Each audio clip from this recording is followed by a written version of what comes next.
What's good, YouTube? It's your boy RC World. Back with another banger. I'm saying back with another banger, man. I got another lit reaction video for y'all guys today, man. We got something a little different. You feel me? We got a death battle. Jason Voorhees versus Michael Myers, bro. Now, comment down below who y'all got winning. I got Jason. Jason is my favorite killer. Like, bro, that nigga unstoppable. Now, I don't know if y'all seen the newest Michael, bro. Like, bro, I ain't gonna try to put too much spoilers, like, bro. But bro can be stopped. Jason, that nigga's a god. Simple. But ain't no, bro. You feel me? Ain't no survivor. Cause I'm like, bro, if you see Jason, bro, there's no way out of that. You feel me? Michael, you have a chance to escape. You feel me? Michael is still human. Jason, say goodbye. But I can't wait too much of your time, man. I'm excited to get into this. You feel me? Like up the video. Comment who y'all going for. You feel me? Hit the post notification bell, bro. Get notified, man. Join the game, bro. We stay lit. Feel me? Roll to 6K. You feel me? Let's get into it. Prepare yourselves. It's time we tell the tale of Crystal Lake's masked murderer, Jason Voorhees. And the horrifying boogeyman of Haddonfield, Michael Myers. He's Wiz and I'm Boomstick. And it's our job to bring terror and fright on this Halloween night on Death Battle. Within the woods of Crystal Lake lurks a killer, buried but not dead, doomed to rise from the grave and slaughter those who live and love, if you know what I mean. This is the curse of Jason Voorhees. Rumor has it he was a deformed child, bullied and harassed all of his life. Bro, 6'3", bro. I swear I thought Jason was like fucking like 6'7" type shit. You feel me? Bro, right there with me type shit. I'm like 6'2". You feel me? I'm in that area, bro. Ain't no way hell me and Jason like the same height. I swear I thought that nigga like 6'7". Real shit. Still active. 20. Damn. Like Jason, bro. Like, bro, that nigga unstoppable. That nigga's a god. Cared for by his single mother, but not even Mama Voorhees could save Jason when he tragically drowned at Camp Crystal Lake. Or did he? Over time, Crystal Lake became wrought with strange disappearances and violent deaths. Including the camp counselors who should have been watching Jason when he drowned all those years ago. Someone, or something, ... was out for vengeance. And yet these harrowing murders were committed by none other than Jason's own mother, Pamela Voorhees, seeking revenge against those who neglected her child, dooming him to his terrible end. That actually makes a lot of sense. Good for her, I guess. However, even after her killing spree was cut short, the deaths continued. Nobody could prove it, but maybe, just maybe, Jason was still alive. Holy shit! Yeah, he's definitely alive. Wait, has he been living in the lake this whole time? Jason has fortitude far beyond any normal man. You can swing an axe in his face, blast half his body away, or trap him in an exploding building. Yet it will all be in vain. Even when one of the few survivors of his attacks hacked him to pieces, Jason rose again. Seriously, this happens a lot. Nobody knows the true source of his unkillable nature. Some say it's an indigenous curse, others say it's the Necronomicon, and some even say it's a hell worm. So not too many reasonable answers. Either way, be careful, or you just might end up on the wrong side of Jason's trusty machete, something he uses with enough strength to split skulls and pierce metal. Even when Jason has no weapon, he can be resourceful and oddly creative with his kills. He might bludgeon you to death with a sleeping bag, drown you in a garbage can, or snap you in half between a bedfold. Worst of all, that's like I'm saying, bro. Like, bro strong as shit. Michael's strong too, but Jason, that nigga different. I heard there's a new Friday 13 coming out next year, bro. I'm so excited, man. We ain't got a new Jason movie in a minute. This demented mama's boy will always get his prey. Oh, you think you can run away? Well, think again, idiot. He can teleport. No, he can't. Oh, yeah? Well, how about the time he appeared in multiple places at once around this dance floor? See? Teleporting. Wrong. Hallucinations resulting from a mix of cocaine and panic. Okay, smartass. How about when he teleported from one end of this ship to another? How'd he get there? Actually, when watching the full scene for complete context, there is plenty of time afforded for Jason to jump down the deck while off camera. He is quite athletic after all. What, without making any sound? The guy's built like he's made of 100 brick houses. Are we watching the same movie? Look, fans have argued this for years, and while admittedly those moments are questionable, they're not enough to prove actual teleportation. Okay, how about this one? In Jason X, where 3 soldiers are shooting him straight on, and he just disappears. Poof! Gone! While they're looking right at him, goddammit, it's teleporting! Well, Bruh, Bert can teleport. Like, bruh. He can even teleport in Mortal Kombat. I don't know if y'all played it out with Mortal Kombat 10. Jason was on there. Bruh had teleport. Bert can teleport. Sure, there's a logical explanation. I just stared at this scene while processing 900 trillion frames per second. And Boomstick is correct. Ha! Also, now my eyes are broken. Joy. You know, Jason can actually teleport in the video game, so I believe it. I suppose teleporting would explain how, despite his hulking size, Jason can move with ghostly silence and pick off victims one by one. Are you sure about this, dummy? Dummy? Either way, Jason's Right there. I'm gone. Simple. Right there. That's, bruh. If you black, bruh, y'all already know that's your cue. Get the hell out of there. Bruh. unstoppable bloodlust makes him a horrifying threat. Even if you think you're protected by a foot of solid steel, he'll just crash through it to stab you. And though it's tough to believe, there may actually be a deadlier Jason out there too. Stronger, faster, and campier. This is Uber Jason, rebuilt from Jason's remains through a sinister fusion of science and mysticism. And guess what? Normal Jason later fought Uber Jason and actually held his own. Yeah, the comics get kinda wacky, just go with it. Only natural for a monster that has fought a... I hate to pause, but this another thing. Jason been facing some comp ass niggas.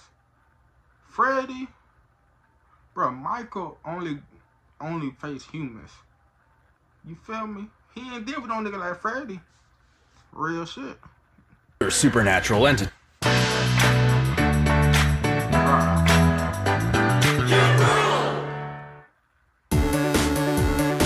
Win comfortably. Cotton, the fabric of our gaming lives. Like Freddy Krueger, Leatherface, and the groovy man himself, Ash Williams. Indeed. So be warned, if you ever see a shadow moving through the darkness and hear a familiar... run. Jason is out to find you, and chances are you are not leaving alive. On a bleak Halloween night, Michael Myers was born into the world as a seemingly normal child. However, beneath his pale, blank face hid something dark, something evil. How evil? Well, he stabbed his sister Judy to death when he was just 6 years old.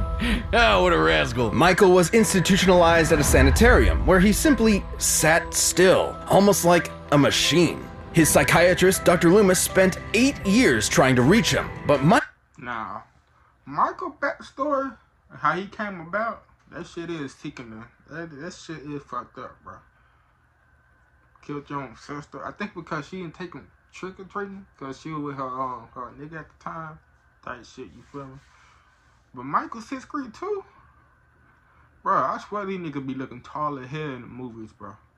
Michael never said a word. But even when locked up, he still managed to get away with several murders, including Loomis's fiancée. There was no helping or stopping Michael. More than anything, he wanted to kill. After 15 years, the night before Halloween, he broke out of the sanitarium, leaving behind one word.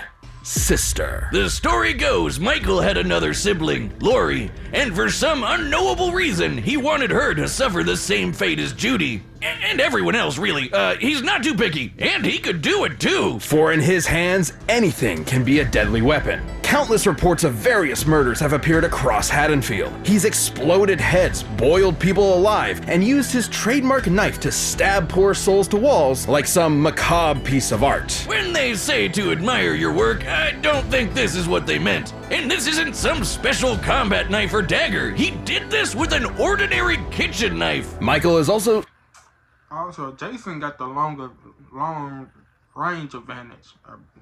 Long gas machete. You feel me? Knife to long gas machete, bro. Bro, I don't see no way in hell Michael wins this, bro. surprisingly clever. Despite being confined for nearly all his life, at some point, he apparently taught himself how to drive. It's pretty clear this masked psycho was definitely plotting something while he was in the ward. All these kills were just a detour to his ultimate goal, Lori. On an all too familiar Halloween night, he finally met his long-lost sister and nearly killed her. But Loomis intervened, shooting Michael and sending him out a window. Phew, well, guess that's the end of him. Yeah, you know it's not. No one knows how, but the body simply vanished, only to return later that night as if nothing had happened. There's a reason why they call him the Boogeyman. Even after being set on fire and rendered comatose, Michael Myers would not be stopped. Almost like he's some kind of invincible undead monster. Many explanations have been given for Michael's strange abilities, but some less reputable sources suggest he's bound to the ancient druidic Curse of Thorn, whose symbol is, well, they say it's an ancient icon of Halloween, but it's actually the Norse rune for Thor, sometimes called the Thorn Rune. I think they just Googled rune and thorn and called it a day. Whoa. Is Michael Myers a Viking? Yes! Awesome! Curse or no curse, Michael is inexplicably driven to kill without hesitation, and his victims almost never see him coming. You said uh-oh. While explaining Michael away with a vague curse is nothing more than a crutch for the truth, the fact of the matter is, no one knows why he is so cruel, so violent, so unstoppable. He just is. At the end of the day, evil gives no explanation. A lot of people say it's his mask. His mask is the shit that makes him so evil. You feel me? Only despair. Michael thrives not just on the satisfaction of murder, but the fear it inflicts in others. Even scarier, his kills are done with surgical precision. He can murder you as quickly or slowly as he wants. This guy knows exactly what he's doing with that kitchen knife. He's like a hibachi chef of death. And yet, his attacks were almost brought to an end by Lori herself. But when the time came for the final blow, Michael proved his intelligence and wit by faking his own death using a body double. All while getting his sister to commit murder for him. Honestly, I'm kind of impressed. He's also either impossibly sneaky, or he can use teleportation, because he once moved through a yard full of motion sensors without setting off a single one, until he wanted to. Look at this! There's just no stopping him! Fill him full of bullets, Michael will come back ready to rip off your head. Put him in the center of an exploding church, he'll survive and go on to kill dozens more people, just for dramatic effect! It was this relentless evil that made the people of Haddonfield go ballistic and band together to end Michael Myers once and for all. Unfortunately, the town would soon realize that was just not possible. Any ordinary person would have been long dead after what he experienced, but he took all.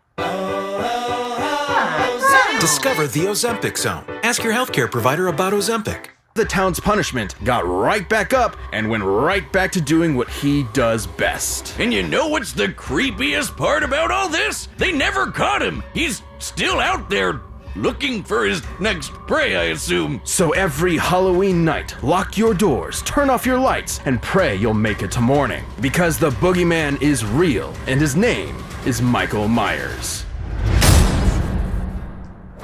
This episode of Death Battle is sponsored by Babbel. It's days like these I wish I play. It was addictively fun at .com. This episode is sponsored by BetterHelp. We're faced with challenges in life all that make it easier to figure A battery is filled today to get been told and terror runs free. Let's see which monster will stalk another day. It's time for a spooky death battle!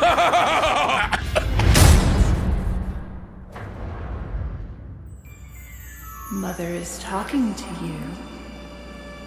The blackest eyes. The devil's eyes. Kill her.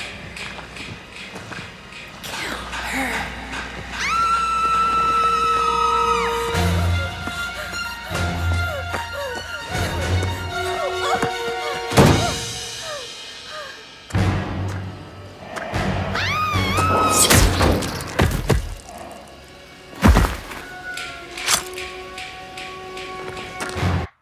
See, a lot just went wrong right there, bro. Like, bro, where were you running to? Show wasn't the door. You were trying to get in the hood? Bro, I swear these folks in these scary movies be dumb as hell. Like, bro ran into the car and start getting on the ground, bro. Like, bro, it can't be me. Can't be me.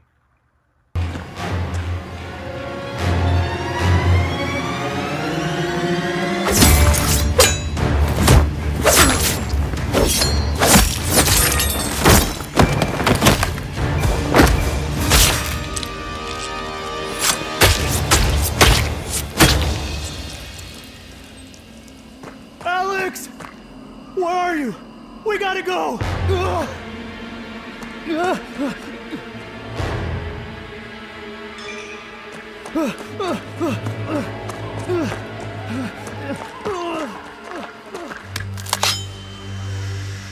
Bro, I was just about to say, how the heck this nigga was just way over there.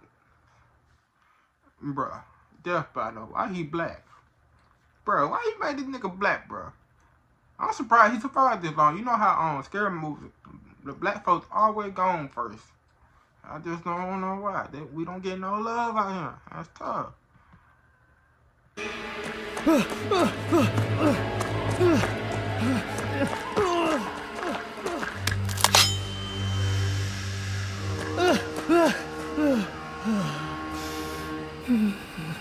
Nigga, you a whole athlete. You better run till you can't run no more.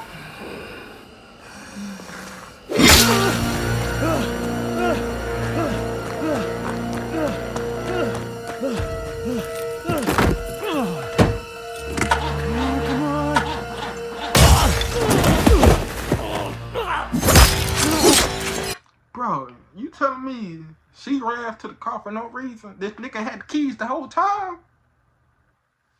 That's tough. That's so, bro. This shit fucked up.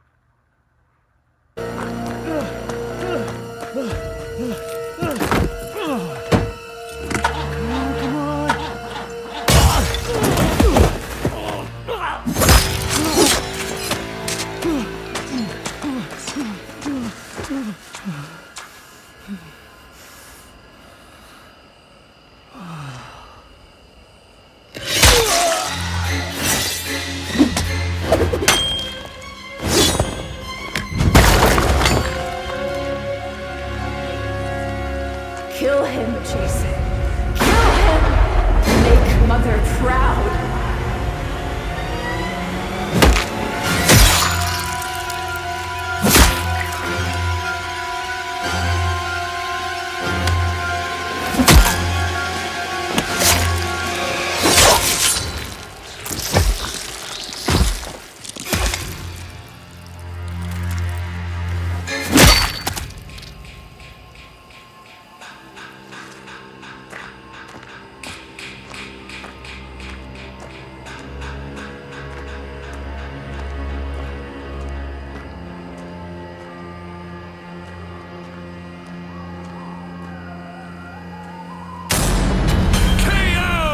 Okay, are we sure he's dead? You can't be too careful with these guys. Michael Myers won't be rising from the grave this time. Jason was too much for him. The stories may paint these slashers as unstoppable, but they do have limits and can be understood. To Michael's credit, he could match Jason in a lot of ways. Both were experts in methods of killing, and both could totally teleport. Theoretically, though if both of them really could teleport, then neither had an advantage in that regard. So teleportation deniers can rest easy knowing it wasn't really a factor here. Even the explosions they both survived were similar in size and destructibility. But Jason held the edge with his superior endurance and healing. Michael faking his death with a body double was clever, but he did it because he explicitly could not survive something like decapitation or getting half his torso blown off. But Jason could. He also had more experience fighting other supernatural enemies like Leatherface, Freddy, and his uber self. So I doubt Michael could have surprised him with something he's never seen before. And Jason was just as strong and vicious as Michael, if not more. So given the difference in survivability, he had a much better chance of striking Michael down first. In a battle between two unkillable monsters, it's only natural it would come down to who was more unkillable. After being ripped to pieces, Michael could now rip in peace. Right, Jocelyn? Jocelyn? Hello? The winner is Jason Voorhees. Thank you for watching. Stay tuned, we'll be jumping into the next matchup next week. But you can always get more Death Battle right now by clicking one of those boxes right over there, and by downloading the battle music linked down below.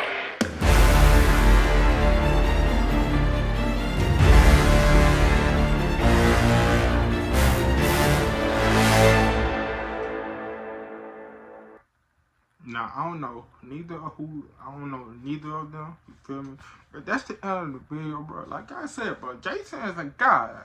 Like, bro, got long range as machete, bro. Nigga unstoppable. Nigga face more OP niggas than Michael. Michael just face humans. I ain't even know Jason face on Leatherface, you feel me? But shit, though. If y'all enjoyed that video, y'all made this part in the video, bro, like it up, bro. Stuff new, man. Follow me on socials. Hit that notification bell so y'all notify you time I drop a banger, man. Nothing but lit content, you feel me? Roll to 6K. See y'all in the next one. Gang.